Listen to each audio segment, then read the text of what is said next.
జనుము జీలుగు విత్తనాలు కూడా సరఫరా చేయలేని చేతగాని దద్దమ్మ ప్రభుత్వం ఈ రేవంత్ రెడ్డి ప్రభుత్వం.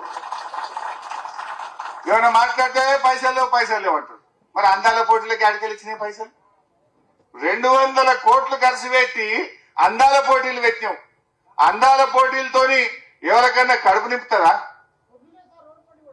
ఇప్పటికి ఉన్నాయి వాట్లు.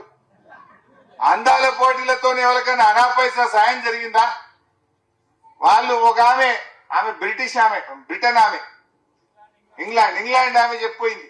ఆ అందాల పోటీలో ఈ రేవంత్ రెడ్డి చుట్టూ ఉండే ఇద్దరు దోస్తులట, రేవంత్ రెడ్డికి బాగా సన్నిహితంగా ఉండే ఇద్దరు ఆమెతోని అనుచితంగా ప్రవర్తిస్తే, ఆమెను ఇబ్బంది పెడితే ఆమె తమ దేశానికి పారిపోయింది. రేవంత్ రెడ్డి దోస్తులు ఆమెను ఇబ్బంది పెట్టిండు అందాల పోటీలకు వచ్చిన వాళ్ళు. అయ్యా రేవంత్ రెడ్డి, నువ్వు అందాల పోటీలు ఒలగబెట్టినావు. నీ కాంగ్రెస్ పార్టీ నాయకులు నువ్వు ఈ విందులు వినోదాల కోసం అందాల పోటీలా?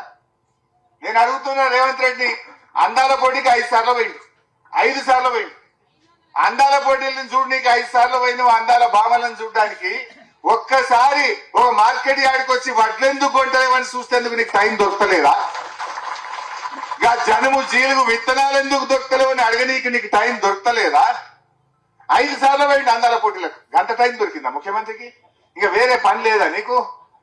నీ దోస్తులు నీ చుట్టుండే కాంగ్రెస్ నాయకులేమో పాపం విదేశాల నుంచి వచ్చిన మహిళల పట్ల అనుచితంగా ప్రవర్తించి ఈ దేశ గౌరవాన్ని, ఈ రాష్ట్ర గౌరవాన్ని దెబ్బతీసిండ్రు ఇవాళ కాంగ్రెస్ పార్టీ నాయకులు.